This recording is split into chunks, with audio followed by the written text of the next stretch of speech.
there, everyone. I'm Betsy Peterson, the director of the American Folklife Center here at the Library of Congress, and on behalf of all of the staff, I want to welcome you to the latest presentation in our ongoing Benjamin A. Botkin lecture series. Just a word about the lecture series. The Botkin series allows us at the Folklife Center to highlight the latest scholarship and the work of leading scholars in the disciplines of folklore, ethnomusicology, oral history, cultural heritage, and other related fields, while also enhancing our collections. And these lectures do some dual work for us.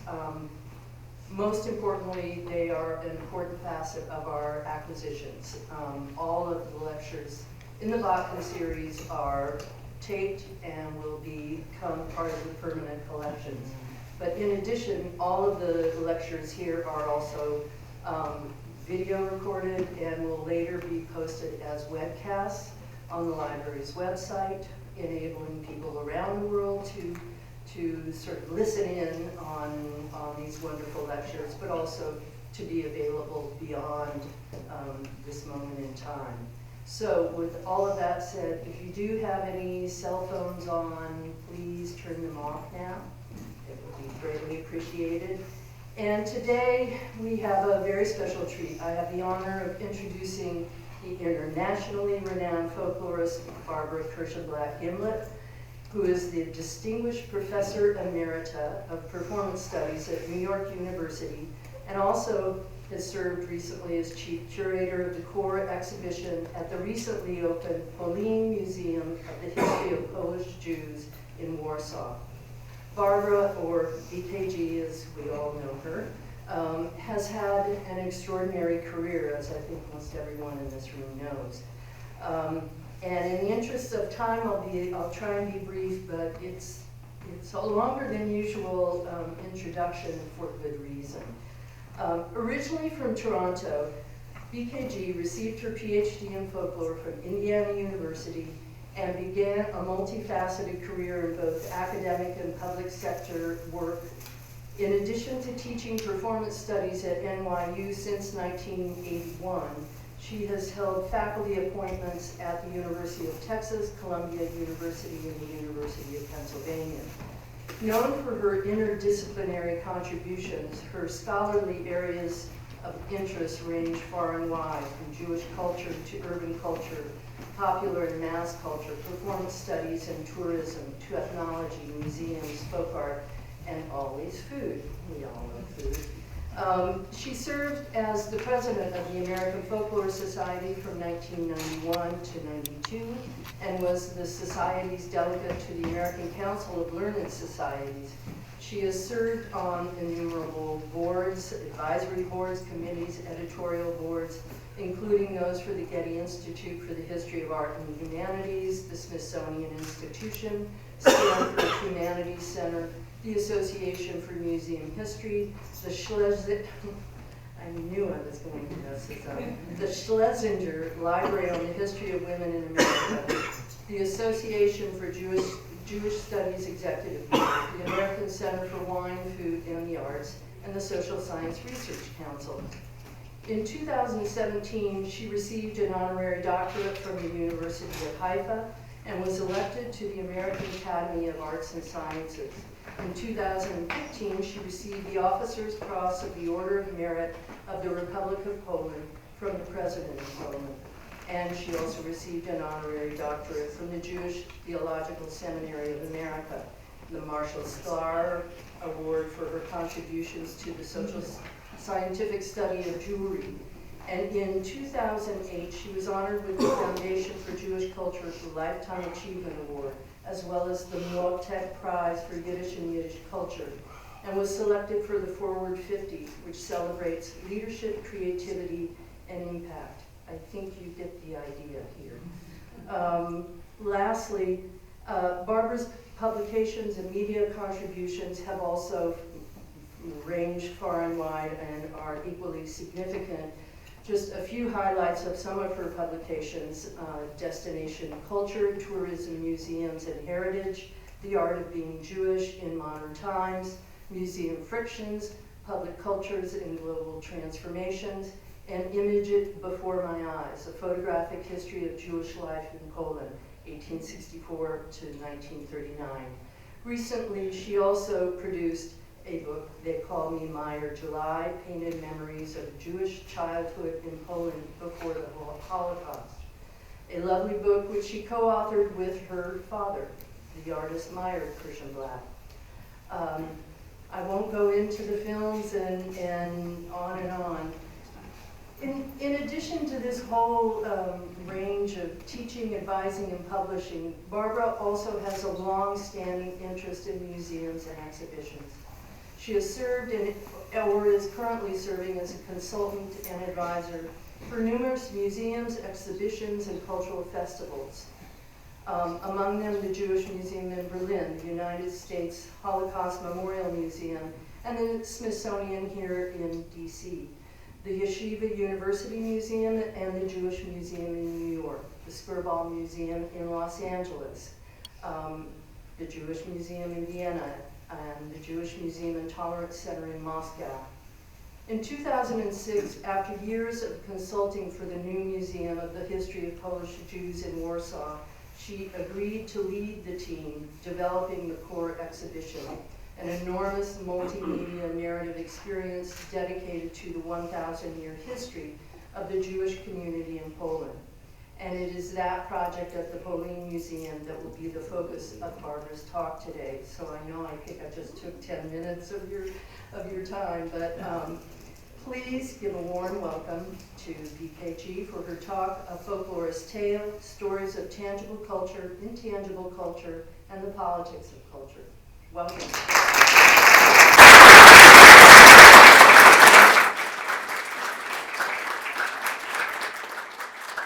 Thank you very, very much for that lovely introduction. I found it intimidating, but really very, very beautiful. And this is an extraordinary opportunity. I want to begin by thanking Nancy Gross for the invitation to come and to speak, and for her attention to every detail to really make this opportunity a very special and very memorable one for me. And I take the title of the talk, A Folklorist Tale, Stories of Tangible Culture, Intangible Culture, and the Politics of Culture. I take it very seriously.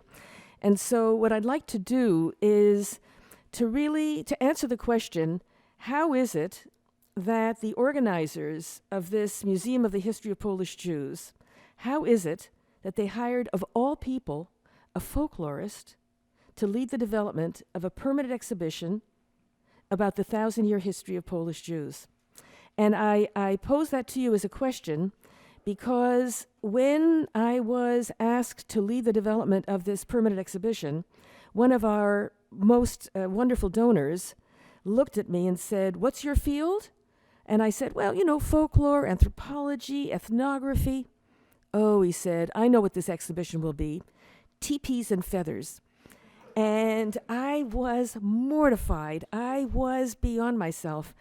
And, it'll be Fiddler on the Roof. It will be all shtetl. It will be everything that he hates. So fortunately, of course, it didn't turn out that way. However, what I want to do today is to reflect on what someone trained as a folklorist could possibly bring to a multimedia narrative exhibition of a 1,000-year history of Polish Jews, and why, when a folklorist comes to such a project, it will look the way it does and very different from if this exhibition had been created strictly by not only historians, but historians trained at Warsaw University, because that would have been, honestly, that probably would have been the option. So this is my starting point. This is POLIN Museum of the History of Polish Jews. We opened the building in 2013. We had the grand opening in 2014, and it faces the monument to the ghetto heroes. So I want to try to answer the question, I'm going to answer the question from 2 points of view. One is a personal point of view, and the other is a professional point of view. But from a personal point of view, I want to start by saying that I am the child of Polish Jews, that my parents were born and raised in Poland. My father, this is his passport, and this was issued to him when he left Poland to come to Canada in 1934. And my mother, he was born in Opatów in south central Poland. My mother in Brest-Litovsk. He came to Canada when he was 17. She was probably about 14 when she came to Canada. And I was raised in a Jewish immigrant neighborhood. And you get a little bit of an idea. I should confess that in the last few months, we've been moving from our home of 44 years. And you can imagine the accumulation. And the only good news about all of that was that in excavating 44 years of accumulation, I actually came across old photographs. And this is a kind of my way of signaling growing up in a Jewish immigrant neighborhood, surrounded by Yiddish speakers, and especially right after the Holocaust. I'm born in 1942 during the war, and I have very vivid recollections of DPs, displaced persons, that is to say Holocaust survivors, arriving and playing with the kids on the street. So I grew up in a very, if you will, Polish, Jewish, Yiddish-speaking milieu. So that would be the second piece of it. The third piece of it is that as a child, I went through a very, very Orthodox Jewish phase as a result of a terrible Jewish after school, if I may say. They were all awful. The first was the Farban Shule, the next was the Darcy Shule, the next was a Talmud Torah, and they were all really awful. But as a result of my brief period of strict orthodoxy, when I wasn't able to go to movies, tear paper, write, take a bus, anything, there was one thing I could do, and this is before the era of helicopter parents. I could walk by myself at the age of 10 to the Royal Ontario Museum, which I did every single Saturday. And it was only the permanent collection. There was no such thing as an exhibition, and there were no temporary exhibitions. And that was the beginning of my great love of museums. But the other moment had to do with the beginning of my PhD in the folklore department at Indiana University. Because in the very first semester, taking a fieldwork course in the folklore department with Jerry Mintz, he discovered that I knew Yiddish. And he said, well, why don't you do your fieldwork project on Yiddish folklore? So I went home, and I did. And I began interviewing my father. And I interviewed him for over 40 years. And I never stopped interviewing him. And being well-trained as a folklorist, I recorded those interviews. And moreover, when he retired and was at his sort of at loose ends, my mother and my husband, who's an artist, and I begged and pleaded with him for 10 years to paint what he could remember, and he did. And as a result, he really did the most extraordinary paintings. And so I would say that was another extremely important moment. 40 years of a conversation with somebody whose memory was bottomless, who remembered everything about growing up in Poland in the 1920s and 30s, and who then visualized it in hundreds of paintings and drawings. That was another element. Now, while that was happening at this very, very same time, I was at the YIVO Institute for Jewish Research, and I had the opportunity to work with Lucien Dobroszycki, a marvelous man, a survivor of the ghetto of Lodz, who had a PhD in history from Warsaw University. And he was a victim of the March 68 anti-Semitic campaign in Poland and came to New York without a word of English. And he was hired by YIVO to catalog their collection of almost 15,000 photographs of Jewish life in Poland before the Holocaust. And they asked me to work with him and to develop an exhibition, a book, and then eventually a film.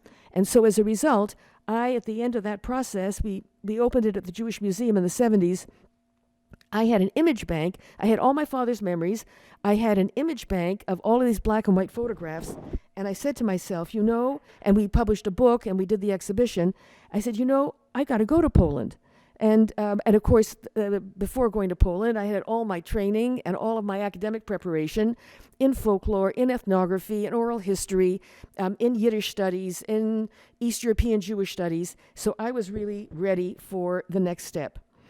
And so this is the kind of photograph that I knew from the YIVO collection, working with Dobroszycki, that we used this kind of material in before my eyes. So this would be market day in my father's hometown. And this is how he remembered the market in his hometown. And of course, this is market day, but of course not not as full as the photograph. And this is what it looks like today. because of course there are no market days today in these towns, but rather they've been turned into parks, basically. And so when I was invited to work on this museum, and it was an invitation, well, first of all, it began really as a phone call in 2002. Would I come to Warsaw and review the preparation for the creating of this museum? And I thought to myself, this is crazy. It's 2002. It's a decade after, a little more than a decade after the fall of communism. It's hard for me to imagine how it's possible. And I went, and I was very impressed with the plan. They had been developing and I'll explain in a moment the process, a master plan for the exhibition. And so I went, and then when the museum was founded, I was asked to lead the project. So I want to convey to you the nature of the project, but what I as a folklorist feel I could bring to it that I think, I hope, contributed to what makes it very, very special. And of course, I think of myself rather as an orchestra conductor, as a midwife, working with an extraordinary team of academics, curators, designers, and others. And so this is where this museum actually has been created. It's been created on the ruins of the Warsaw Ghetto, which was the pre-war Jewish neighborhood. And after the Germans suppressed the Warsaw Ghetto uprising, they leveled the whole area. And you can see in the background the leveling of 85% of the historical core of the city of Warsaw after they suppressed the 1944 Warsaw uprising. Now, when we had the grand opening, which was 2014, and that's when we opened the permanent exhibition, there was this comment by Arnie Eisen from the Jewish Theological Seminary. And it was a very moving comment for me and a very, very meaningful one. It's not often that a museum makes history as well as chronicles it. And rare, too, when otherwise cautious observers remark at the opening of a new museum that it may prove a source of hope and pride that propels an entire society forward. Both of those things happened this week in Warsaw with the opening of POLIN Museum. Now, there are several things here that were very, very meaningful for me. Otherwise cautious observers is an understatement, because in fact there was great skepticism about this project for many reasons. American Jews thought it was a Polish state's plan to whitewash the history and extract tourist dollars. And Poles thought it was going to be a museum of the history of anti-Semitism and blacken the good name of Poland. And there were others who thought it was an unrealistic project that could never be completed. So cautious observers is really an understatement. But the second is the idea that it was that the creation of the museum was in and of itself making history as well as chronicling it, and that it could actually make a difference to the wider society. And I like to think of that not only as Poland, but also the wider society more generally. And that's something we maybe can take up a little bit later on. So the museum, as you saw from the very first image, faces the monument to the ghetto heroes. And this photograph is from 1948.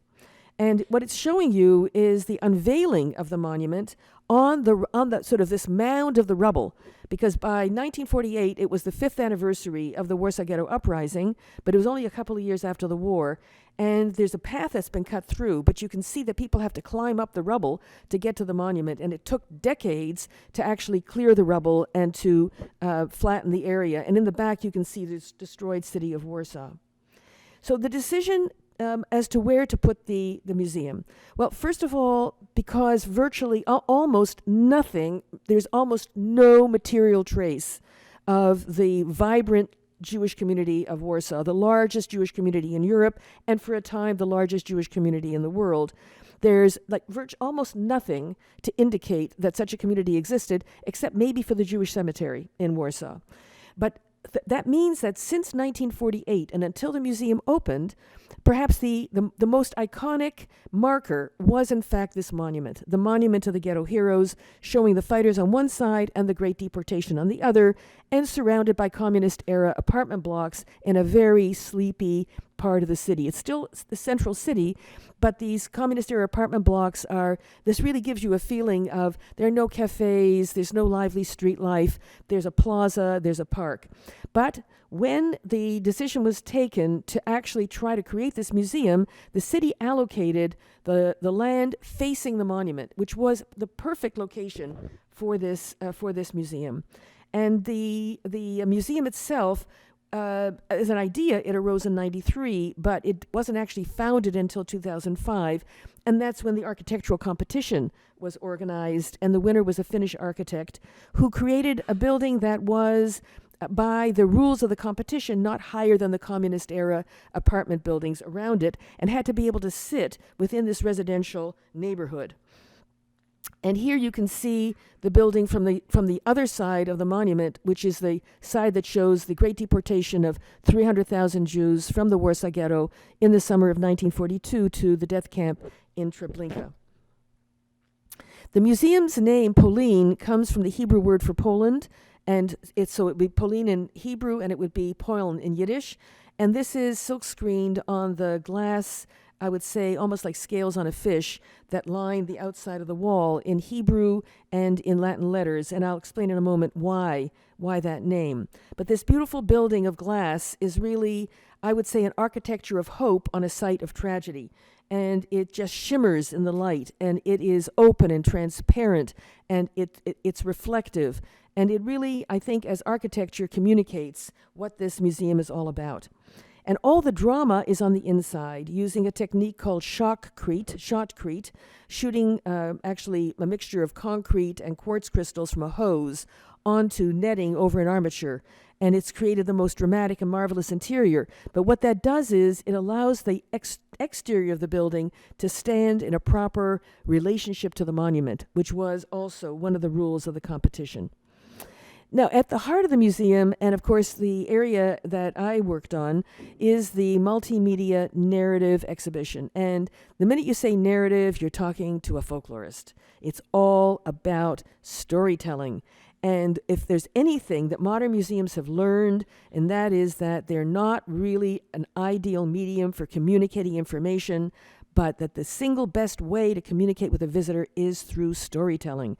And that is through those small stories that you can create a big story. And it's through storytelling that you can make sense, and it's through storytelling that you can create an experience that is memorable and is emotional and is thought-provoking. And so I felt like I was in my element. I had written my doctoral dissertation on storytelling in the Toronto Jewish community. I had studied narrative up, top to bottom, semiotics and structuralism and you name it, sociolinguistics, ethnography of communication, whatever there was to think about storytelling, whatever tools I could possibly have, I feel as a folklorist, I got them in spades. And I was able to bring that feeling, that sense of storytelling and the power of storytelling to the creating of this museum. And so we enter the museum from the main hall down a set of stairs, and we come into what I think of as a theater of history. And that is that this is a museum that began without an historic building, without an historic neighborhood, without a collection. But its single greatest aspect was intangible. Its single greatest aspect was its story. And that they started with the story, and it was the challenge was how to communicate that story in a really powerful way using the medium of an exhibition. And so, of course, we showed objects, we used objects, and the single most important collection of such objects is at the Jewish Historical Institute in Warsaw. But this collection, like almost all collections of Jewish material related to the history of Polish Jews, it's 19th and 20th century. It's largely art and Judaica, photographs and memorabilia. There's virtually almost nothing from the medieval period. There's very little from the 16th, 17th centuries. You're lucky if you can find some Judaica from the 18th century. And so the idea that you could create a compelling 1,000-year story based on a collection was out of the question. And so since the story was primary, and since reaching our and communicating with our visitors was primary, we had to do something else. So just a quick idea of the unique circumstances around the creating of this museum. So the idea in 1993 was prompted by the opening of the United States Holocaust Memorial Museum here in Washington. And the thought was that if there's a Holocaust museum in Washington, there should be a museum of the history of Polish Jews in Warsaw. And the project, I would say the idea became a formal project in 1996, and it was initiated by the Association of the Jewish Historical Institute of Poland, which is a Jewish NGO established in 1951 in Poland. And it wasn't until, and of course, the story being all they had, it was the developing of the permanent exhibition that the association dedicated itself to, literally from 1996 until 2005. So for over 10 years, that's all they did, was to work on developing the basis for and then the actual master plan. The 2005, the museum's founded, there's the competition, there were over 200 entrants with about 11 finalists, and among them Daniel Liebeskind. And the architects like to say that the best prize is second prize because you get the prize and you don't have to build it. So I'm not so sure that some of these famous architects, and they had, marvelous projects, but not for this site. Daniel Liebeskind, it was an open book with these pages like wings. It was just, can you imagine that with this communist era architecture in this residential neighborhood? Out of the question. So then we opened the building, we had the grand opening, and then in 2016, it was the first time any museum in Poland had won these awards, the European Museum of the Year Award, the European Museum Academy Prize, and no museum in Europe had ever won both prizes in the same year, although I have to say that the European Museum Academy was a little miffed, and they said, oh my God, if only we had known that you got the other award. And I thought, good that you didn't know. So we got both of those. And then as of now, since we opened, we've had about 3 million visitors, which is really very, very exceptional. I would say only paralleled, and we're speaking now not about Holocaust museums, but about Jewish history museums. I would say the only comparable museum of that scale would be the Jewish Museum of Berlin. So it's really quite exceptional. So coming to this as an academic, not as someone who worked her entire career in a museum, and working with an international team of academics, we developed a set of principles that would guide the creating of the narrative. And it was very, very important to us that we have a kind of consistent and coherent approach to the overall historical narrative and also to the way in which we would tell it. This was really important so that it wasn't like the designers come in, you give them the stuff, they come back to you with a design, and it's a kind of a mix of a little bit of this and a little bit of that. No. So the first was to declare clearly and strongly that the single most important period in the history of Polish Jews is 1,000 years. Not the Holocaust, not the post-war years, not the interwar years, pardon me, and of course nobody ever said the medieval period, which is more than 500 years. But and our medieval historian used to always complain. She said, I've got more than half the millennium and nobody's interested. But as it turns out, actually it's one of the most interesting and most appreciated of all of the sort of 7 historical galleries. The second was that Jews are an integral part of the history of Poland, that they're not only in Poland, but also of Poland. And the idea of an integral history was very important to us. The third is that we would focus or structure our narrative around what we called a spectrum of relations, because there was an assumption that the single most important relation and the determining relation in this history was the relation of was anti-Semitism. And we said, no, pardon me, this is a story of coexistence and conflict, cooperation and competition, separation and integration, inclusion, exclusion, and it's a spectrum. Sometimes one of those terms is in the foreground and other times another. A fourth principle was that Jews created a civilization that is categorically Jewish and distinctly Polish.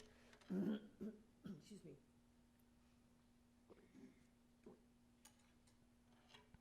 And that this community became the largest Jewish community in the world and a center of the Jewish world. By the 18th century, half the Jews in the world were living in this territory. That is the territory of the Polish-Lithuanian Commonwealth, which includes today Ukraine, Belarus, Lithuania, and surrounding areas. And that's 750,000 Jews. That was half the Jewish population of the entire world was living here. And there's no way that the population would grow to that extent and that there would be a continuous Jewish presence across 1,000 years if this was essentially a history of anti-Semitism. And then the power of telling the story in the very place where it happened, which might seem obvious, but I cannot tell you how many people say to me, "Why are you making this museum in Poland?" I said, "Well, where should we make it?" They said, "You should make it in Tel Aviv, or you should make it in New York. You should make it where the Jews are." I said, "We're going to bring the museum to the Jews." "No, we're going to bring Jews and everybody else to Poland." And the power of telling this story in the very place of this story, that is incomparable. There is nothing to replace it. And so, like a good folklorist, we begin the 1,000-year history of Polish Jews with a legend. And it's the legend of POLIN. And we use a very beautiful retelling of the legend by Agnon, the Nobel Prize winner for Hebrew literature. And the legend goes something like this. Jews in Western Europe were being persecuted. They fled east. They found themselves in a forest. And then, of course, there are versions and variants. And according to one version, the clouds broke and an angel's hand pointed, and they heard the words, POLIN. According to another version, the birds were chirping, POLIN. In another version, there were pages of the holy texts were floating down, or they saw Hebrew words carved on the trees. But when they heard the words POLIN, they thought they heard Hebrew. POLIN, rest here. And so they said, it is divinely ordained that we should stay here until the Messiah comes and we are taken to the Holy Land. And so they say, that's how Poland got its name. We know that. Maybe the others don't, but we know how Poland got its name. And indeed, Polin and Poiln are the Hebrew and Yiddish names of Poland. And so what we did was to create this very poetic, very evocative forest inspired by the UNESCO World Heritage Site in northeastern Poland, which is this marvelous primordial forest. And we then retold the legend in this space. And so our visitors actually begin in a space, in a very poetic space, a space of historical imagination, where you have the sort of a sense of how Jews are trying to explain to themselves how they came to Poland, and that they should explain it in such a positive way is a very counterintuitive way of beginning this 1,000-year story. Now we come to the medieval gallery. The moment that we enter the medieval gallery, we cross a threshold between legend and history. Now, what do we have to work with for this over 500-year period, from 960 to 1507, more or less? There are exactly two kinds of objects for this period that are directly connected to Polish Jews, Jews in Poland. Tombstones. This is the earliest Jewish tombstone from Wrocław. It's 1203. And bracteates, one-sided coins that actually have Hebrew inscriptions on them, that were either minted by Jews or minted under their supervision. That's it. And of course, they're not that big. They're the size of a dime. And a 500-year story made out of tombstones. Of course, we can't bring all these tombstones into the gallery anyway. And out of little tiny coins, no way. So what did we do? What we did was this. Our greatest asset in this entire exhibition is intangible. It is the stories that we're able to glean from sources like rabbinical correspondence, travel accounts, chronicles, legal documents, religious texts, from any one of any number of texts. And it's those stories that are our bread and butter. They are our artifacts. They're intangible, but we think of them as our artifacts. And so we went to our medieval sources, to these travel accounts, to these rabbinical correspondence where one rabbi is writing another rabbi, I have this dilemma, give me your advice. And those letters were actually compiled. So we've got access to them. So we got the stories from there that refer to these Jewish traveling merchants and what was going on in the Wild East in the medieval period. And then we took illuminated manuscripts from the Ashkenazi communities in the Rhineland, which is the area, the region from which Jews came to Poland. And we gave them to two of Poland's most celebrated comic book artists. And we said to them, illustrate the stories. And then we asked actually three church conservators of Polish churches, to actually hand paint the walls with those illustrations, and they are in a style that changes from century to century to century. And the result, and we also had a gilder actually gild with real gold the sections that deal with the what we call royal relations, and the result is a hand-painted gallery. So this is a gallery in a multimedia narrative exhibition. You expect all high-tech and immersive and whatever, and here you've got a handmade gallery, which is like an illuminated manuscript that is life-size and 360 degrees, and you're actually inside it. And so here, in the absence of, or in the presence of tombstones and coins, we actually have something very, very startling. And so we've organized it in that way, and of course we provide interactive opportunities to dig deeper into the story. When we move from the medieval period to the early modern period, we move to the Polish-Lithuanian Commonwealth, and let me just show you the map. And this now is the territory at its largest. It is, Ukraine has been absorbed into Poland in the medieval period, and now Lithuania joins, and they form the Polish-Lithuanian Commonwealth.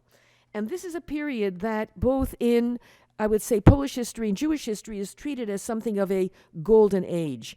And of course, golden age is a trope, but what's interesting here is that during this period, there was a lampoon, and in many versions and variants, which basically criticized everything about Poland. And among what they criticized was what they said, Poland is a paradisus Judaeorum. It is a Jewish paradise, which was a criticism. In other words, Jews had it too good. And so we take this paradisus Judaeorum as a kind of ambivalent with a question mark, but they also say that the nobility are no good and the clergy are no good and the foreigners are no good and everybody's no good and everything's wrong with the Commonwealth. And so you can see it, you probably can't read it from there, but I can maybe read it from here. It says here, the Polish burghers, let's see here. It's paradise for the Jews, hell for the peasants, purgatory for the burghers, and it is rule by servants. And it's a bit like the criticism of immigrants, etc. But what did we do? We created, and this is a hallmark of the exhibition, we created a multi-voiced narrative. Not a single voice, and everything is in what I call, in quotation marks, the first person, meaning that as much as possible, we drive the narrative through quotations from primary sources from the period, and we try to keep our visitors inside the moment of the telling of the story. And so here what you have is a quotation from the great Rabbi Moses Isserles, who says basically things here aren't as bad as they are in Germany, and may it stay that way. In other words, he had very low expectations, but this is the early modern period. This is what religious toleration looked like. And we have a Karaite, and we have a nobleman, and we have those that are for and those that are against, and it's a kind of a chorus of voices, and the whole exhibition is organized around that principle of multiple voices, primary sources, all from the period itself, and in what we would call the historical present. Now, we wanted to communicate some very abstract ideas, and in this section of the early modern period, meaning 16th and 17th centuries, one of the big ideas is that the center of the Ashkenazi world has shifted from the Rhineland to Poland. And why? For two reasons. One, because Poland becomes renowned as a center of rabbinical authority, scholarship, printing, and because there was a very high degree of Jewish self-government. Those are extremely abstract ideas, very difficult to communicate in an exhibition, and we decide to do it through a history of printing in the earliest Yiddish printed books and very, very early and important printed Hebrew books. And to make it as impactful as possible, it turned out that manual interactives are far more effective than digital ones. And here what we did is to create 4 printing presses. They were initially intended for kids, but adults love them too.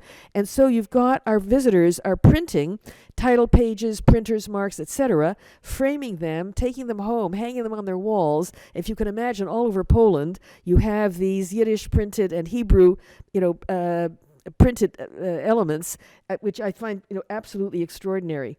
But of course, we also wanted to open those books up, which we do digitally, and to interpret them, including a wonderful Kabbalistic scroll that had never been shown before.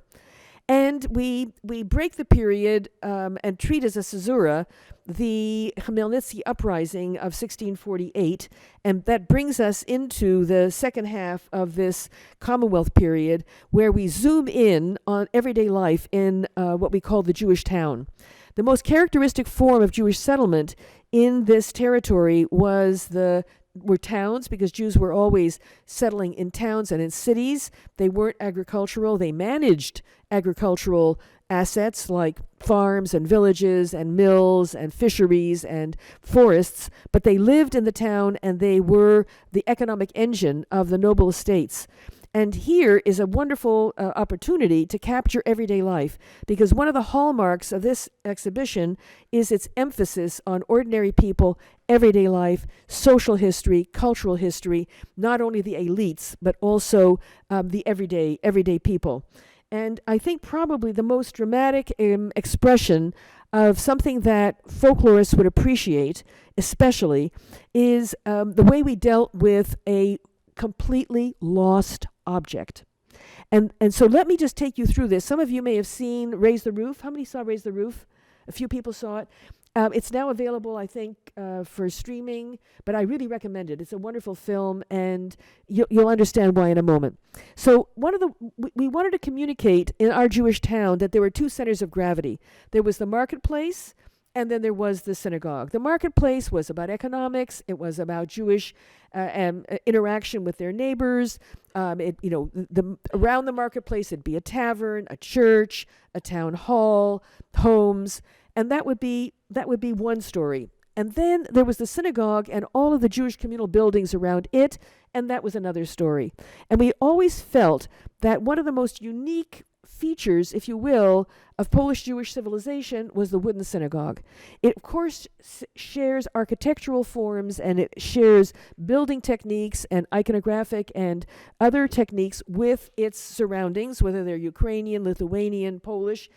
But the actual ensemble, is a really uniquely, I would say, distinctly, categorically Jewish, distinctly Polish, Ukrainian, Lithuanian object. Now, there were about 200 of the great wooden synagogues in this territory.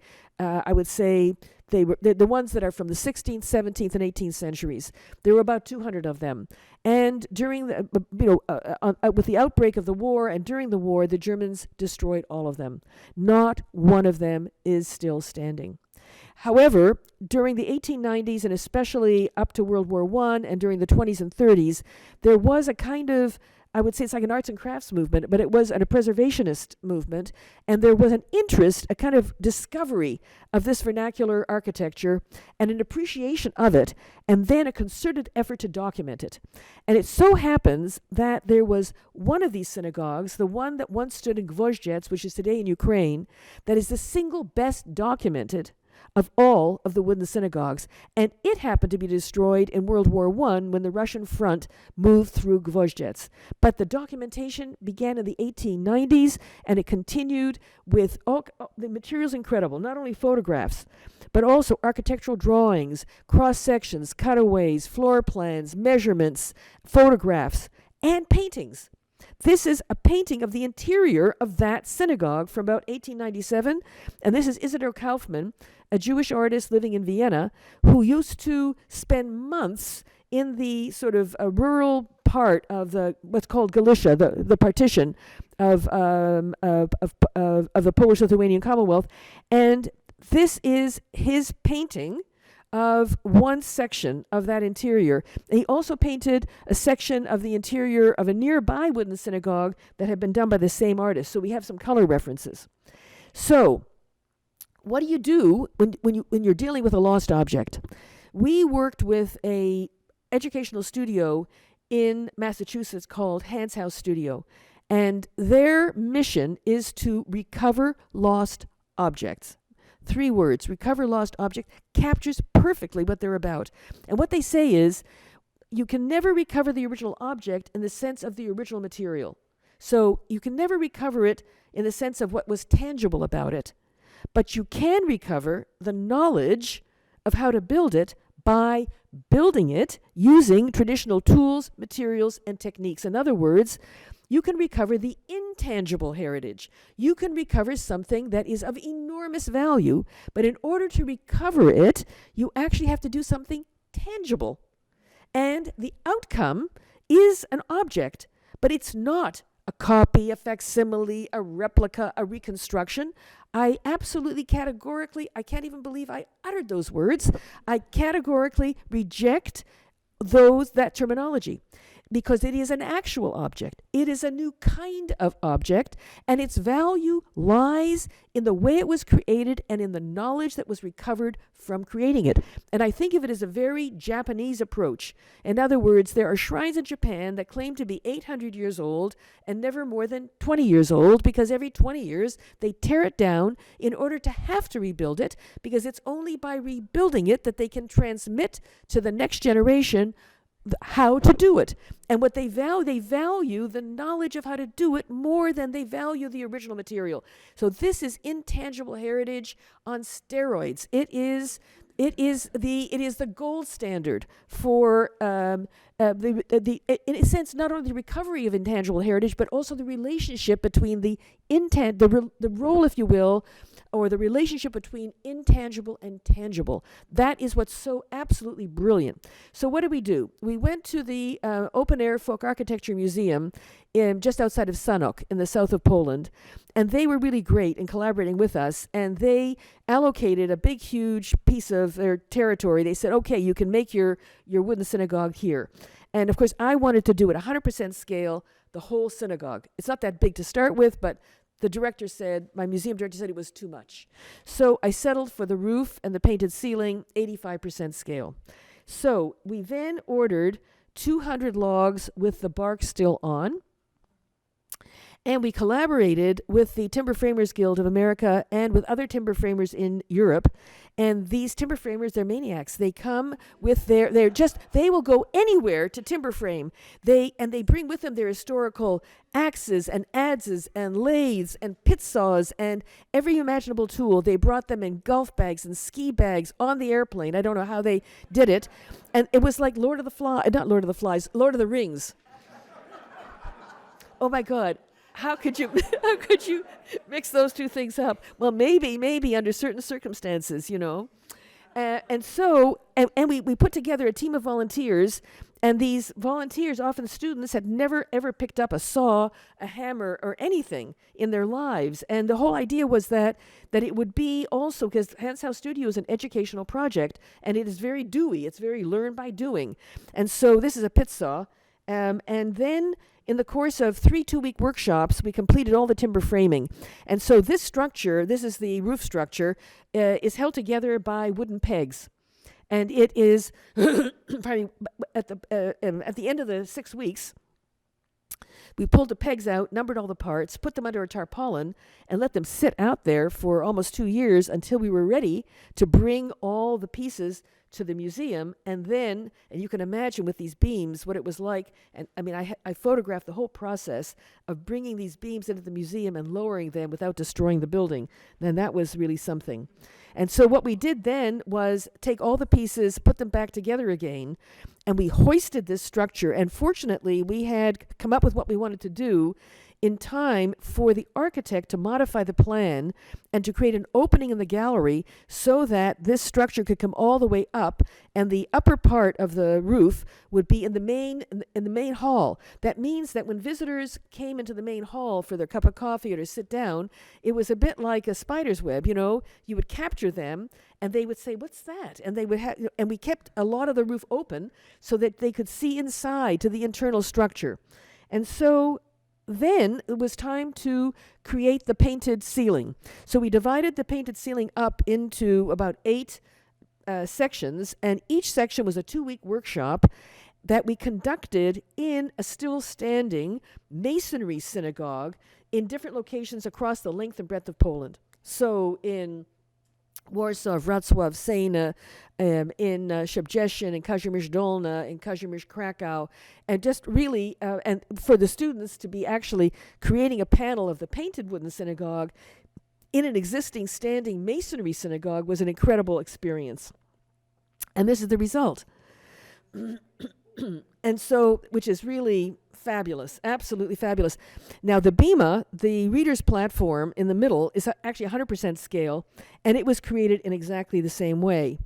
And so you get a little bit of a sense of it. And then we have multimedia presentation on the lectern, which explains what all the symbolism is and that kind of thing. But my favorite is the kids, because we have a little cushion for the kids that have two straps, and they wear it, they're like little turtles, wearing their house on their back. But when they come to this area, we encourage them just to lie down and to, look at the ceiling. And I have a feeling for some of these kids, it'll be the single most memorable experience of their museum experience of their childhood. Now, we are very consistent within the exhibition in keeping our visitors in the moment. And we only use sources from the period in the period. However, we wanted to communicate the process by which we created this incredible structure and the materials that we used for it. But that we do on the upper level in the main hall. And we have a glass ledge that goes all the way around. But I was astonished to see one kid showing another kid what is going on with this roof, and see a little kid looking at a map to see where these wooden synagogues were. So even kids, you would think that kids need somehow or other something more spectacular, something more digital, but actually it's not the case at all. So I think what I'm going to do is just very briefly give you a sense of the rest of the exhibition, because I wanted to focus today more on heritage, on tangible, intangible, and a folklorist perspective. But I'll just very, very briefly give you a little bit of a sense of where we go from that early modern period. So at the end of the 18th century, in 1772, the Polish-Lithuanian Commonwealth was quite decentralized. It was what was called a republic of nobles, had a very weak army, had a weak king, and Prussia, Russia, and Austria decided that this was the perfect moment to each take a piece of the royal cake, to divide up the map of the Polish-Lithuanian Commonwealth and each take a part. And so our long 19th century is essentially the story of what happened in each of the parts, each of the three parts that were taken over by the Kingdom of Prussia and by the Russian and Austrian empires. And we call this Encounters with Modernity. And I think, a hallmark of our approach is that we look not only at the geopolitical situation, at the legal situation, but also at everyday life. We look at memoirs, and we especially look also at women's experience. And we take, for example, the Jewish wedding and its transformations over the whole period as a way of trying to understand how ordinary people in their everyday lives were affected by the new laws and new circumstances and conditions of now living within these two empires and the Kingdom of Prussia. We also work with the absence of objects for communicating a very important development, which was the modern yeshiva. We created a beautiful scenography and a computer, but we also painted live actors and filmed them as a way of conveying the development of organized responses to encounters with modernity, which means the Jewish Enlightenment, the modern yeshiva, and also Hasidism. We come to the middle of the century, and it really is the beginning of the story of industrialization, which we convey in a very beautiful multimedia, intuitive format without words, but only with images that we've animated, and the rise of modern Hebrew and Yiddish culture and new modern Jewish social and political movements. With World War I, we have the establishment of the Second Polish Republic. This year, well, that is to say last year, 2018, was the 100th anniversary. It's a very short period. It's just the 20s and 30s, but it's a very vibrant period. It's a period of economic hardship. It's a period of rising anti-Semitism, but it's also a period of extraordinary political energy, extraordinary cultural creativity in Yiddish and in the Polish language, and with a great sense of, if you will, possibility, but at the same time, uncertainty. Now, I sort of want to share one little moment in this interwar years gallery, we divided it up thematically into politics, culture, growing up, and daily life. And in growing up, we go all the way from childhood and the family through the child's autonomous world of play to the school system to adolescence and their youth movements and youth groups and clubs. But it was in the courtyard of child's autonomous play that I had the opportunity to find a place for my father. So what happened was that what I wanted to communicate was kids made their own toys, and they made them out of nothing. They made them out of newspaper, string, tin, rubber, branches, and they threw them away because they would just make them and then throw them away and make them again. That was and the idea of buying toys. My father doesn't ever remember that his family ever bought him a toy. He made all his own toys, and in the late 60s, like 68, 69. I did a survey of Yiddish folklore in Canada for the Canadian National Museum, for their Center for Folk Culture. And one of the things I did was I got my father to make all the toys he could remember from his childhood. Everything. And he taught me how to make them, so I know how to make them too. And I documented them all, of course. And I had to make a set for the Canadian Museum. And in Ottawa, I had to make a set for YIVO. And so when it came time to develop this area, I said, look, the whole idea here is I want our children, the children who are coming, I want them to make these toys. So we developed a table that has drawers, paper, string, whatever, and then I made these toys. And in the very middle is my father with my favorite toy, which is it's actually a bark horn is what it's called in England, in the UK. What it is he called a trompete, which would be a trumpet, or a shofar, a ram's horn. And apparently the Polish peasants used to make them, but the huge ones that when you blew into them, they made an enormous sound. But as we know, a lot of those old instruments, as they devolve, they become children's toys, essentially. So in any event, there's a little mouse made out of a hanky. I actually have some hankies. I can demonstrate this later if anybody's interested, how to make a mouse out of a hanky. And then everyday life across the length and breadth of Poland. And so finally, ultimately, we come to 1939, September 1st. And this is one of 7 galleries in our historical narrative, and it is the gallery dedicated to the Holocaust. And it is here that we really develop, I think, the approach that we use is very important. And that is that it's very important for us that our visitors not anticipate the Holocaust or look at the 1,000-year history of Jews through the lens of the Holocaust. This is extremely important. So we did everything we could to pull back on that kind of teleological drive to the Holocaust. And so when you look down the street, what you see are people looking up. And the question is, what are they looking up at? They're looking up at the bombing of Warsaw during the first week of September 1939. This is the American ambassador to Poland and his staff standing outside the American embassy getting ready to evacuate. And it's only when you turn the corner that you actually see what they're looking up at. And so the Holocaust Gallery is set within the borders of occupied Poland. That means to say within the borders of what had been the Second Polish Republic. And in fact, all the way through the exhibition, the story unfolds within the borders of whatever is Poland at that time, and the Holocaust Gallery is no exception. Now we, using our approach, which is stay in the moment of the story, don't anticipate what's going to happen next, keep the horizon forward, if you will, the distance between where you are in the moment and what's going to happen next, keep it very, very shallow. And as the visitor walks through the story, the future is never very far away, but the past gets deeper, deeper, deeper, deeper. So it's if it works, it's a very special experience. And we were able to do that for one very particular reason. So this is a map that shows you the Warsaw Ghetto in the city of Warsaw. And what's important here is that during the interwar years, a third of the population of the city was Jewish. And the area that was allocated for the ghetto represented about between 2 and 3% of the territory of the city.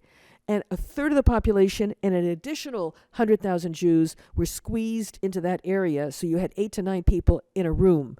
So it was a very, very, very compressed, very, very, very crowded area. And one of the most extraordinary and exceptional aspects of the story of the Warsaw Ghetto, which is, if you will, for us, the culmination of the process of separation and isolation, and we take the ghetto as a culmination, and we take the Warsaw Ghetto as our pars pro toto, is that the gentleman on the left, Emanuel Ringelblum, was a labor Zionist, he was a social activist, and he was an historian. And he created a team of about between 40 and 60 people who created a secret archive of everything that was going on in the Warsaw Ghetto. They collected diaries, letters, ration cards, candy wrappers, everything, posters, announcements, reports. They gathered everything. And the man on the right, Chenyakov, was the head of the Jewish Council, the Judenrat, that the Germans had established to run the ghetto and to carry out their orders. And so what we do here is we draw from their diaries, and we quote from their diaries, Ringelblum in Yiddish, Chenyakov in Polish, always in the English translation, and they accompany our visitors through this story, and it's always point, counterpoint. It's a double-voiced narrative.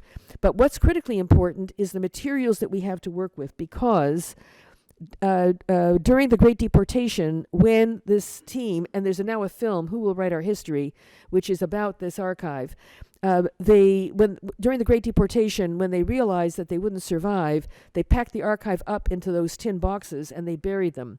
And then a few weeks before the Warsaw Ghetto uprising, a year later, when they realized it was absolutely the end, those that were still in the ghetto packed up the rest of the archive and put it into milk cans.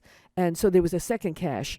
And it was extraordinary that very shortly after the war ended, 3 of the team that survived went out into the rubble of the ghetto. And you can imagine there are no streets there. How do you find anything? And they located the first cache, which were the tin boxes, and they dug them up. But the second cache was found in the 1950s when they were digging foundations, and the earth-moving equipment revealed these milk cans. And at first, some of the workers, they thought the milk cans were of value. They wanted to throw out what was inside. And apparently, the foreman on the crew said, no, this looks like Jewish stuff. We should give it to the Jewish Historical Institute. And they did. And it's said that there's a third cache, but we've never found it. And it was thought that it was under the Chinese embassy in Warsaw.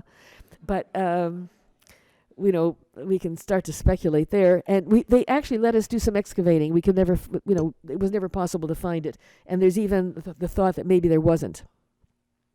So we look at Polish-Jewish relations during this period, again, a spectrum of relations. And then there were those who said we should end the story with the Holocaust Gallery, and we said absolutely not, that there's a very, very important post-war story to tell, and we begin it with survivors coming back. So before the war, there were about 3,300,000 Jews living in Poland, and 90% of them were murdered, and most of those who survived in the Soviet Union. They were, quote, saved by deportation, and about 250,000 Jews ended up back in Poland, most of them coming back from the Soviet Union. About 25,000 came out of concentration camps. About 25,000 survived in hiding out of 3,300,000. And the rest were from the Soviet Union, and some stayed in the Soviet Union. And the big question they asked themselves was whether to stay or to leave. And along one wall, we tell the story of staying, and on the other wall, the story of leaving. And of course, being a site-specific museum, we present the history of the creating of the Monument to the Ghetto Heroes. We also present the immediate post-war violence, the Kielce pogrom, which some of you may be familiar with it. It was followed by emigration panic, and more than half the survivors living in Poland at the time left. We also present the story of those who stayed, and what life was like under communism, first under Stalinism, then under communism, everyday life, ordinary people. And we come to the, if you will, last wave of emigration, March 1968. This year is last year, it's only 19 days since last year, so I'm still in 2018. But it's the 50th anniversary of the government-sponsored anti-Semitic campaign, anti-Zionist, ostensibly anti-Semitic campaign of March 68. And by that time, of the approximately 250,000 Jews who had been in Poland right after the war, there were now maybe 20,000 because of these waves of emigration, and more than half of them left as a result of this campaign. But we don't end there. We don't end there either. In fact, we come out into the space of the building and the renewal of Jewish life after the fall of communism, and that would be in 1989. And it's the first time that we use video interviews. There are no survivor interviews in the Holocaust Gallery. There's no post-war material in the Holocaust Gallery. And the first time you get video interviews is from now, because they were about now and they were made now. And the beauty of these interviews are the questions that we asked about 20 Jews living in Poland today. We asked them, is there a future for Jews in Poland? Is there anti-Semitism in Poland? Who can make Jewish culture? Is religion important to you? Is Israel important to you? But the single most surprising question from my point of view, not for my team, but I found unbelievably surprising, because I would never, ever, ever have thought to ask such a question in the United States or Canada. And that question was, did you always know you were Jewish? And it just never occurred to me, having grown up in an intact Jewish family and Jewish community, it just never occurred to me. And when people ask how many Jews are there in Poland today, the best answer is from the chief rabbi of Poland, Rabbi Shudrik. He says, look, we don't know exactly how many Jews there are. All we know is that the number keeps increasing without the birth rate going up. And which gives you a little bit of a sense. And so I like to think of the museum as, in a sense, contributing to the renewal of Jewish life by demonstrating that the reasons why parents, whether they were birth parents or adopted parents, kept that knowledge from their children, the reasons were fear and shame. And I like to think that the museum is a way of dispelling that fear and that shame, and that the museum provides a very rich reservoir of possibilities for what it might mean to be a young Jewish person in Poland today. But it's not the absolute end, because we want to create in our circulation space in the middle of the exhibition an area dedicated to Jews who left Poland. And a way for me to convey to you what that means is, there were these hometown societies that immigrants formed, and my father's hometown society, they had branches. There was, his is from the Opatów, or Opt in Yiddish, and the Opters had a branch in New York, and a branch in Tel Aviv, and a branch in Latin America, and a branch in Toronto. And my father, when he was already in his 90s, he said, basically they gave interest-free loans, they sold cemetery plots, they could all be buried together. My father said, there's like 9 of us left, it's over. But sure enough, somebody from the younger generation decided to revive this society, this hometown society, this Landsmannschaft. And I get a message, of course I joined, and I get a message, and it says, on this Sunday, we want everybody from Opatów, everybody from Up, to come together for a group photograph. 90 people turned up, including infants. And I thought that was absolutely exceptional, that the 5th generation should still care and identify with the place from which their parents, grandparents, great-grandparents came. And so we want to really capture the legacy of Polish Jews and the life that Jews created when they actually left Poland. And so what I'm hoping is that you'll come. That you'll come to Poland and you'll come to POLIN Museum, because we would love to welcome you. Thank you.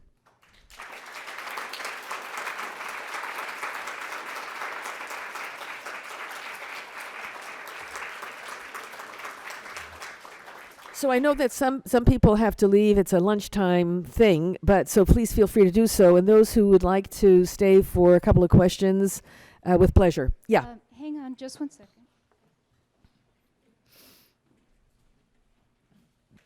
So the part of what was then Poland, which is now Western Ukraine, was Eastern Galicia.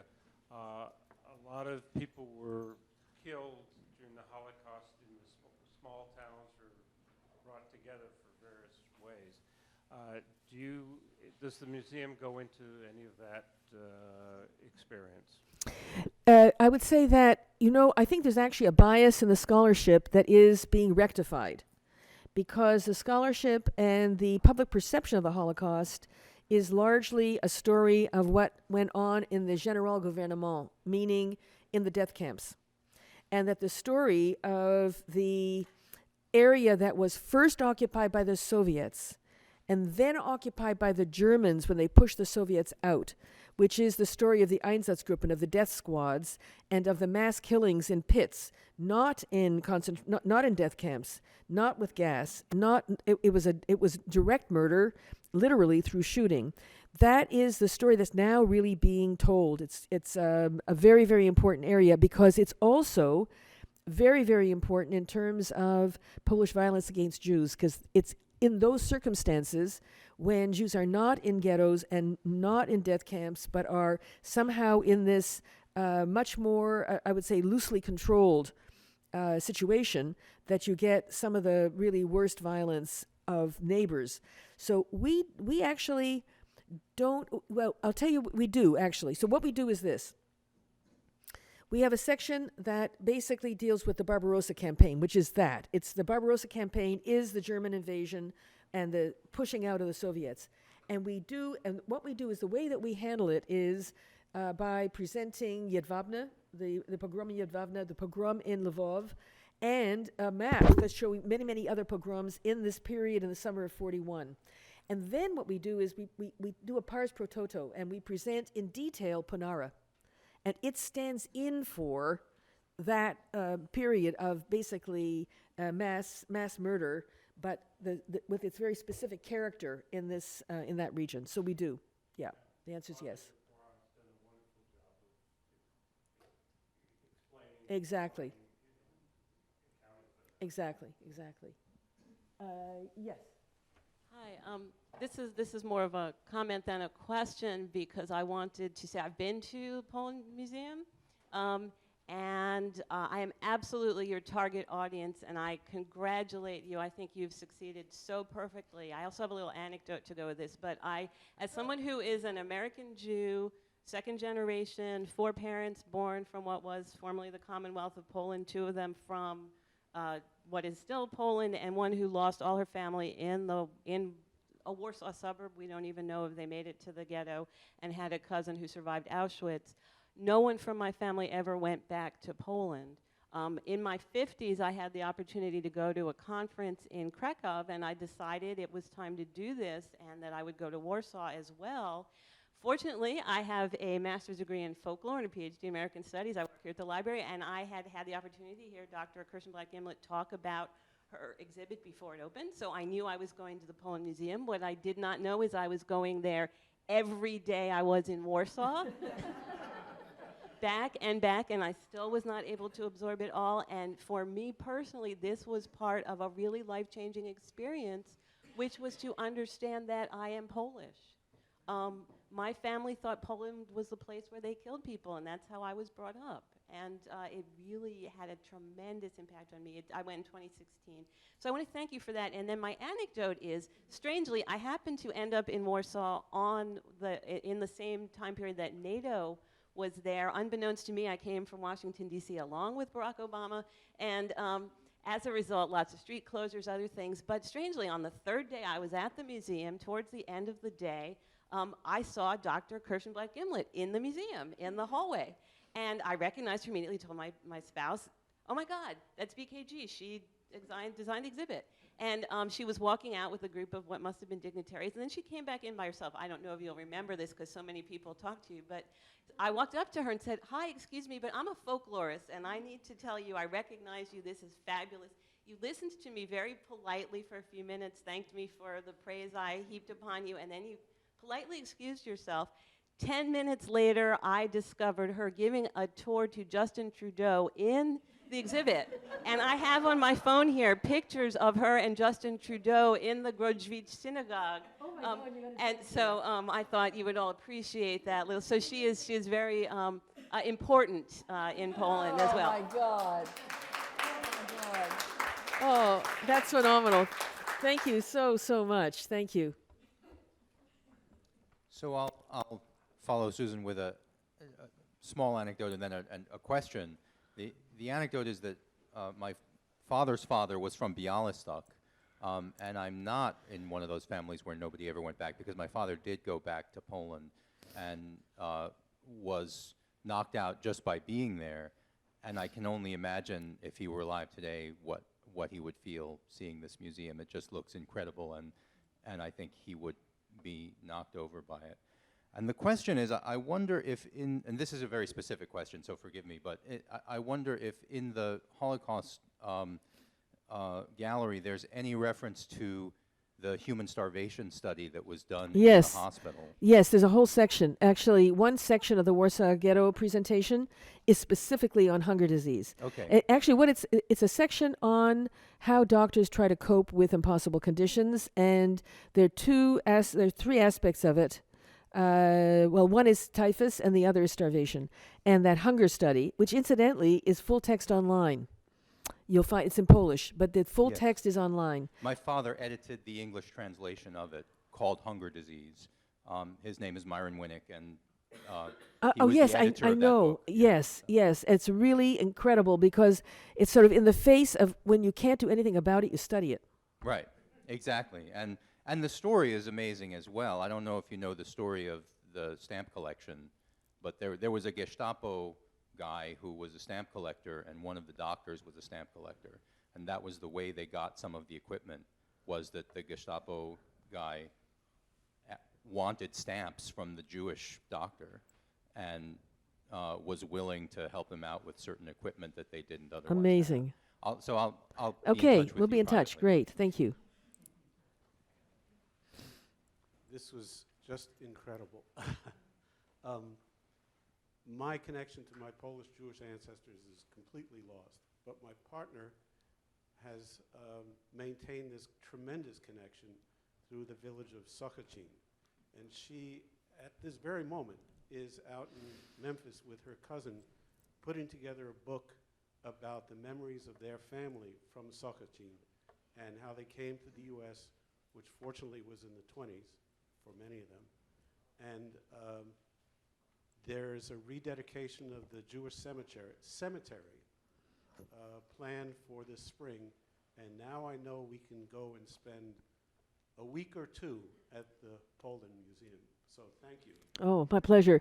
You know, just a comment, and that is, I think that the POLIN Museum, like the wonderful new National Museum of African American History and Culture, is a new kind of museum in the sense that these are museums where visitors spend a lot of time, if they expect to. I mean, I think one of the issues is expectations, because often visitors expect in any museum that 2 hours is more than enough, maybe only an hour. And then they discover that they're there, it's 3 hours already, 4 hours, and they're not finished. So what's happening is that what they call dwell time, or the length of the visit, it's a very, very different situation. It's different from going to see a temporary exhibition, an art exhibition.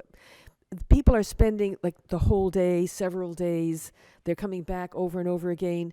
It's something different from, I think, what we've seen before. I think of it also for the Holocaust Museum as well. And even though we do offer a 2-hour tour, everybody says it's frustrating that they didn't feel they could see everything. Of course, you can't quote see everything anyway. You got to make choices. But the idea that I was just checking TripAdvisor the other day, and all these people on TripAdvisor are advising each other, allow a whole day, not less than 3 hours, 4 hours is the minimum, and they're actually telling each other that this is not a 2-hour visit. So I do appreciate that. I mean, we had one guy who came for a whole week, and he spent one day in each gallery. You know, that's very dedicated. I'm not suggesting that everybody do that, but definitely. And also, there's a very rich cultural and educational and public programs and temporary exhibitions, and it's an educational and cultural center, so, you know, it's doing all kinds of other things. It isn't just, I mean, I worked on the permanent exhibition, which is so defining of the museum, but the museum is much more than that. I think there's a question here.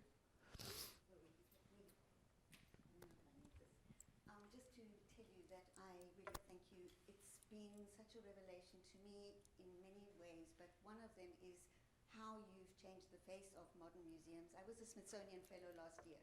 That's exactly what they're trying to do, is become more relevant. And I teach ESL students. You ask them, have any of you ever been to a museum? Nothing. They have to go on a field trip. It's obligatory in my class. I can't tell you I have to drag them there. And afterwards they write to me about how they've been living in America for 6 years and they learned more in one day than they did, etc. So you are really in the forefront, the cutting edge of the idea of museum and the visitor, which is a question of finding identity more than learning and knowledge and interactive games and playing. So really. But you know, it's interesting. Museum going isn't something to assume. But as a child, my parents never took me to a museum. It was only as a school group. But my parents never. I went by myself because of my strange, Orthodox moment. But I know that's a crazy way to actually come to love museums, but that's how it happened. But my parents never took me. And now later, of course, they would read and they would go, but not during my childhood. And I have a feeling that that's true for. There's whole sections of society where they're not comfortable in museums. They don't think that museums are for them. And I think that museums are making a huge effort to somehow reach out and become more accessible and more welcoming. And I think it's a huge opportunity. So it's great that you take them. Also done is tapped into the idea of narrative. I'm writing my doctorate on Holocaust memoir and transgenerational trauma, and I got kicked out of the composition department. I had to do it as literature. Because it's neither history, it's kind of fiction, it isn't at all. So I'm coming in between two stools and I don't Understood. either. Understood. Really, Thank the you. idea of using narrative is very important. Thank so you. much. Thank you. Thank you.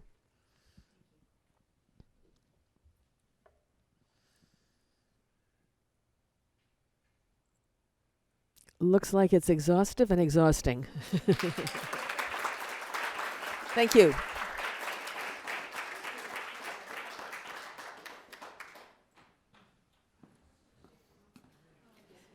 Thank you so much for coming.